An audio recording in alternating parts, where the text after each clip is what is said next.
Now you are going to hear selections from each chapter of the book. We're gonna start with Chapter 1. About freedom. Being anchored versus being anchorless. Be smart, free, and loose, not stupid, ill, and anchored. Parenthesis, as I was.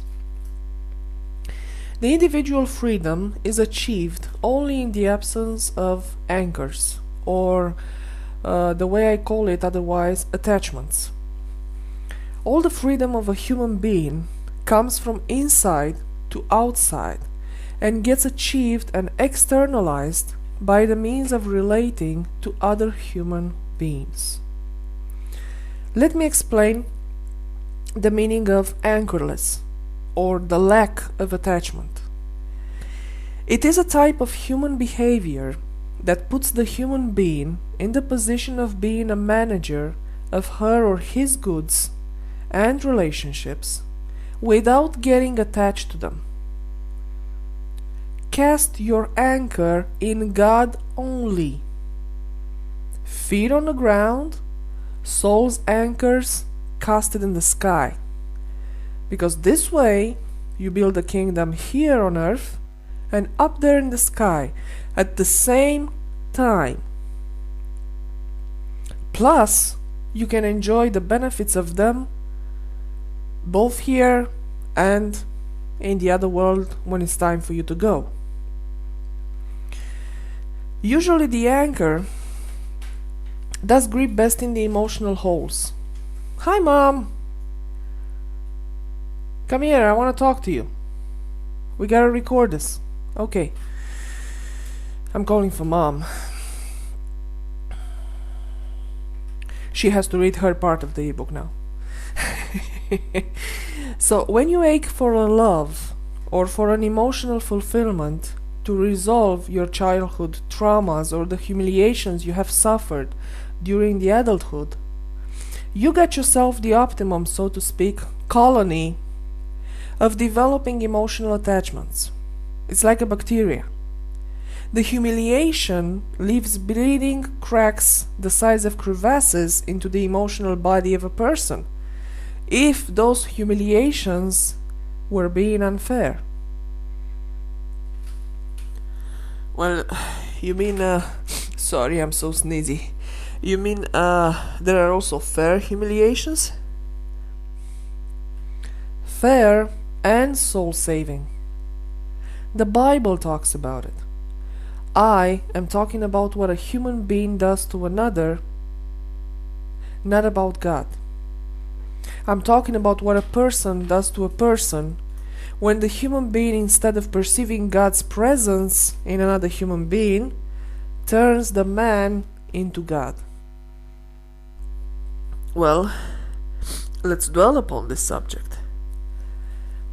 One must understand that a death's man comes into her or his life only if it's been given permission to do that.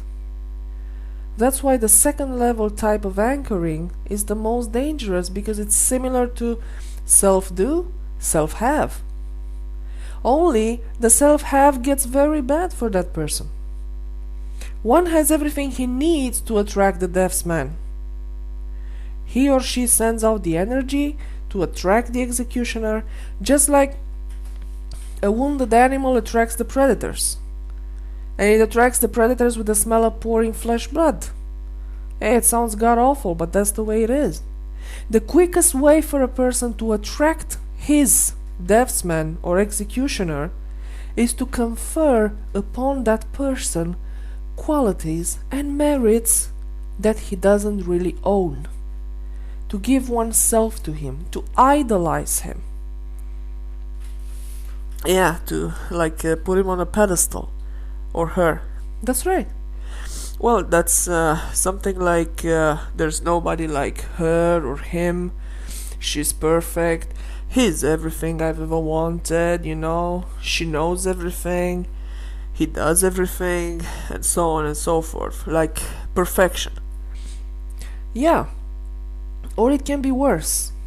Something like, finally I found somebody to follow, to give my whole self to. finally I got an open, bare-faced relationship. Wait a minute. What's wrong with having a bare-faced relationship? Everything.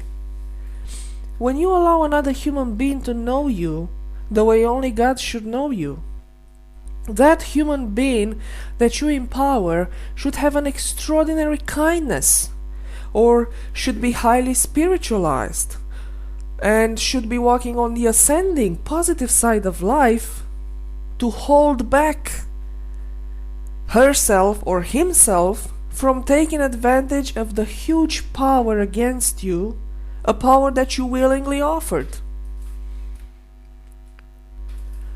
Yeah, because many people are highly spiritual, but they gain and use that spirituality on the descending side of life. I'm gonna give you the example of for women. A wakeful woman is 2 times more dangerous, so to speak, than a wakeful man, because she, unlike the man, has the gift of giving life. The wakeful human being is the creative one, the one walking on the ascending side of life.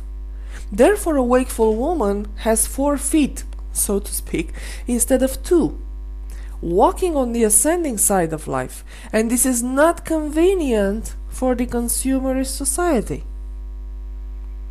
Be careful. A smart woman must clearly know what her inner balance is made of.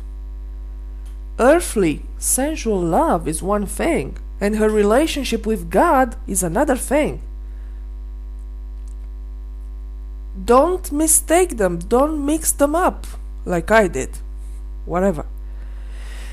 She must have only God to idolize. Be careful. Do not idolize another human being.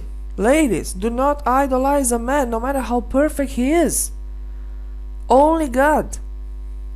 A woman should never give the right of knowing her deep down inside to the smallest details to any human being.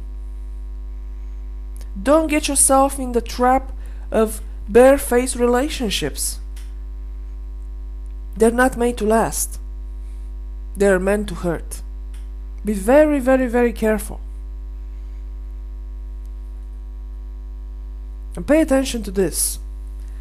What happens when you willingly offer the power over your own self to someone? Not even God can protect you anymore. You wanted the food, you received it. Now you eat it. You made your bed like that, you sleep in it. You eat with gulps. You sleep on nails. In most of the cases. Very rarely is a human being capable to handle correctly, in a non-abusive manner, the power of knowing the deepest thoughts and feelings of someone. Why do you think that we cannot read each other's thoughts?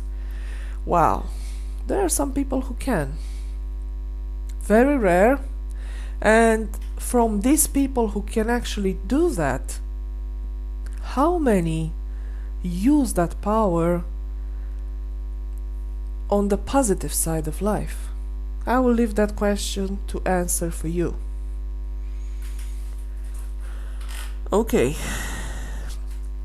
so we've seen how the death men, as you call them, are attracted into our lives and why.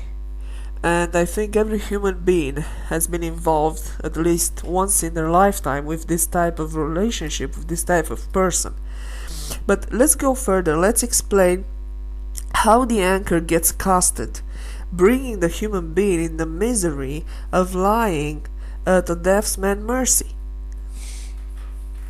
Yeah, we were talking about lingering. Better said, about the process of lingering. Because it's a very active process. Lingering for something, especially for love, gives birth to some of the darkest monsters emotionally and turns you into the slave of the fulfiller of your achings. You become the slave of your own dream, the slave of your own attachment. So then, what happens with the person who finally found, yes, her or his emotional fulfillment? After so much agony and misery, maybe she's happy or he's happy. What happened to that? What's wrong with that? That's a fake fulfillment. She or he only found an illusion, slavery. Any feeling of love, I will tell you why, because it sounds weird. I will tell you why. Any feeling of love that flows from one human to another without being filtered through the divine circuit that connects each one of us to God the Creator turns into poison for the heart. It's manipulation, fake, illusion. It's paltering with reality instead of reflecting it. The most honest and pure way of perceiving and understanding the world gets perverted. And I will tell you how you recognize that kind of love, so you can understand what I'm talking about. Do you feel like your actions and thoughts are remote guided? No, that's weird. Do you feel as if a curtain of mist has spread over your eyes and you cannot see and you cannot hear anything around you except the face and the voice of your deafsman? Are you doing things that are completely unlike you and you don't even realize? Are you continuously feeling knocked up, strangely weak, as if you were in a dream and someone is feeding you poison sweets that you know you're not supposed to eat, but you are unable to stop? You have headaches? And most important, do your prayers go across? Well, if all this above happen, and I barely scratched the surface here, then you must wake and realize you are going down on the minus side of life and you live under illusion, hallucination, and hypnosis. Whoa, wait a minute here. You knocked me off my pants. Are you saying that what we usually call the devil is actually the human being itself? How? Why? Stop fussing like you always do. What's not to understand? Don't you see the obvious? Don't you see that the human and the human only is the cause of everything that happens in her or his life? Any human who's not guided by God is the devil. Devil is not an entity. This is a mistake. Devil is negative energy. By negative, I mean it's been placed on the descending path of life, the opposite of creative, the opposite of evolution. That's devilish, not an entity.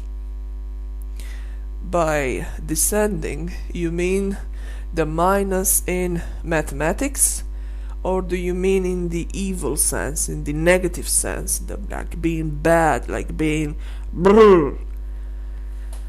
And what do you think the mathematics are? Well, an exact science, they say, although sometimes I seriously doubt it.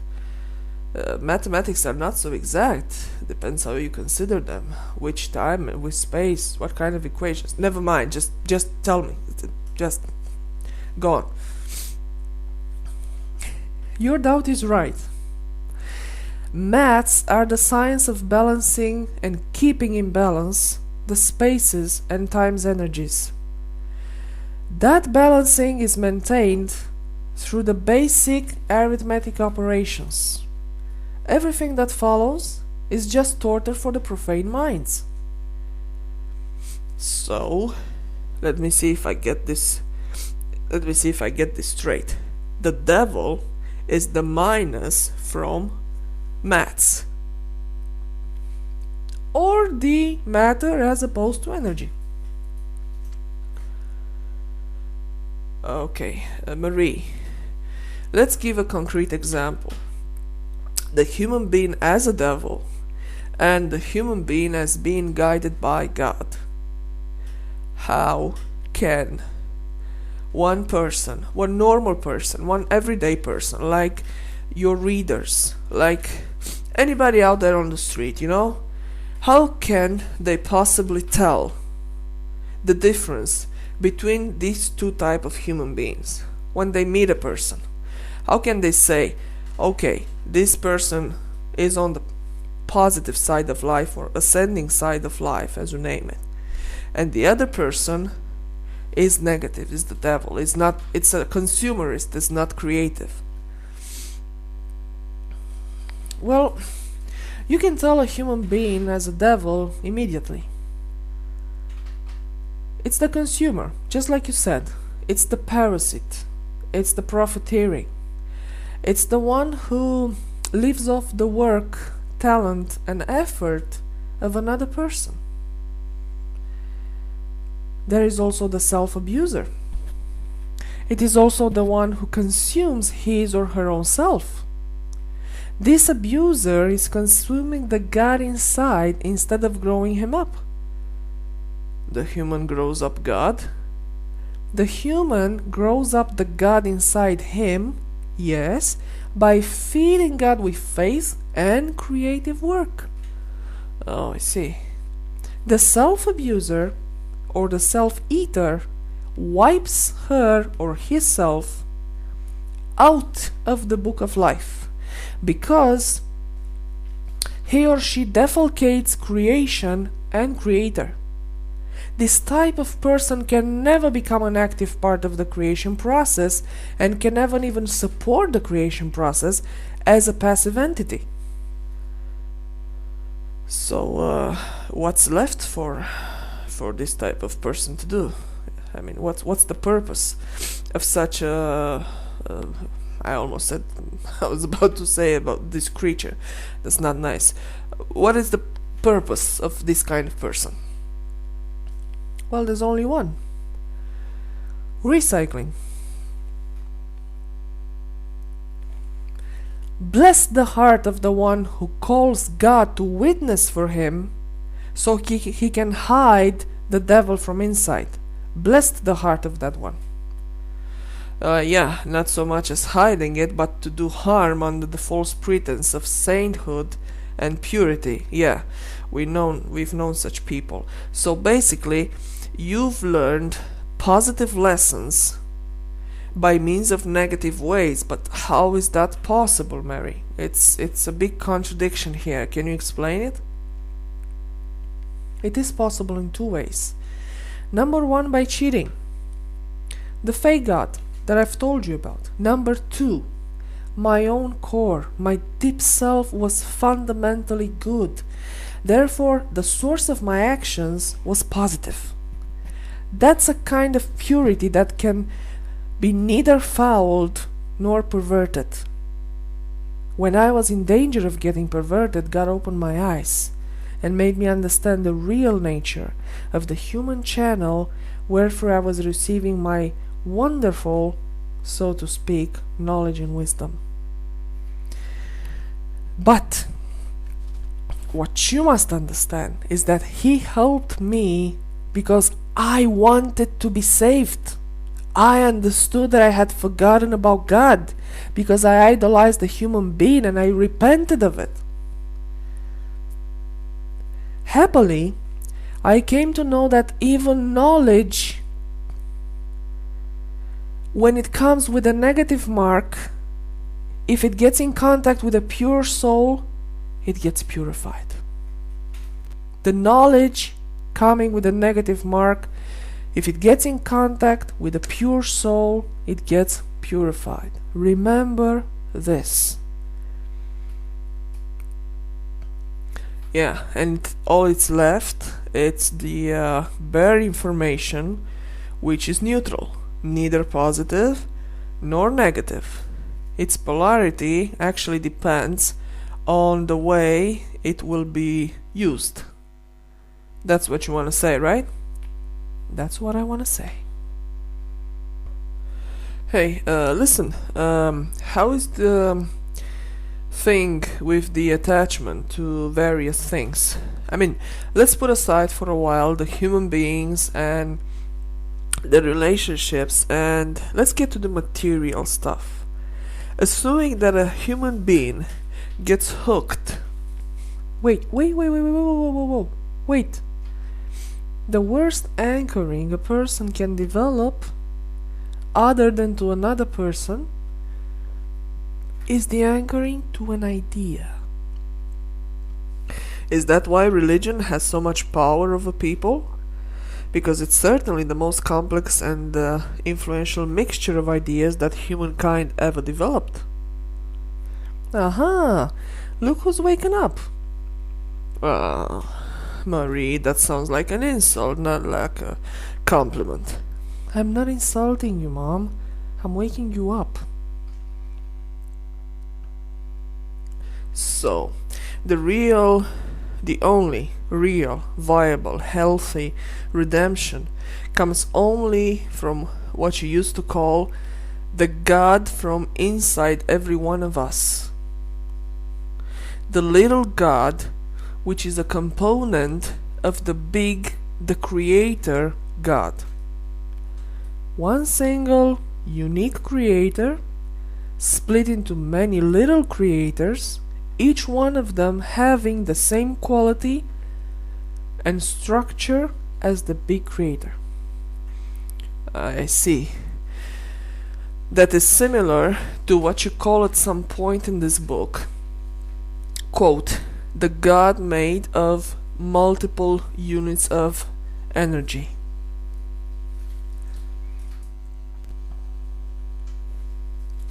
People are permanently kept on tenterhooks through all the communication means that exist. This idea of insecurity that's repeated on and on and on and on inevitably leads to the attachment for security, to the attachment to all kinds of safety possible. This anchorage gives birth to fear, although the fear can occur in its pure state, and when pure is more, let's say, honest and less harmful than the sense of fear which is worked by a certain category of human beings in order to influence other human beings. Like you said, the human nature in itself is racketeer. Yeah, I'm using a pretty strong word here, but it's very close to the truth. And it plans almost exclusively, the human nature I mean, plans almost exclusively in terms of gain and profit. And the fear, as it is being created by the wiseacres of this century, in all its wonderfully shaped forms, digs and breeds inside the human brain cells that are already consumed by easy reads and typical throwaway TV shows. You know, these reads and shows have for the mind the same taste that an already chewed food has for the papille gustatorie of our tongue. And they feed the mind with just as many nutrients as in a McDonald's hamburger. So the fear is the main trigger for attachments. Let's give a clear definition of the attachment or anchor. You named it both ways. Well, love is the mother of creation.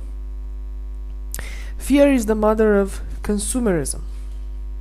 The anchor or attachment is a form of consumerism directly related to fear. When a person becomes obsessed with an idea or with what that idea represents, the idea turns into attachment.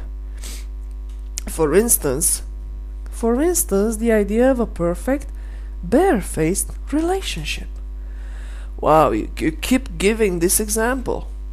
Yeah, and I continue giving it because it's the most dangerous of all. It puts you at the mercy of another human being completely. You are like a fortress with all the locks open, all the gates open, all the bridges down, self-preservation cancelled, just at the mercy of your subjugator. Let's talk about religion. Because you gave me such a hard time for not agreeing with the middleman who help, so to speak, people to get close to God. You gave me such a hard time for not agreeing with that. And I must make clear why the wrongly understood faith is a very dangerous type of anchor. What is the meaning of a wrongly understood faith? The God inside the human being can idolize and praise only God, the big creator. So, any other type of idolizing is wrong and has nothing to do with faith.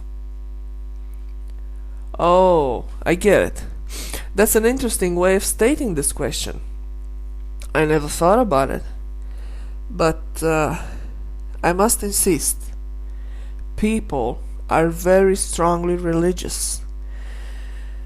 The ones who read passionately and maybe, why not, right? Why not, with a pure heart and thought, the Bible? They go to church. They sincerely look for answers in religion.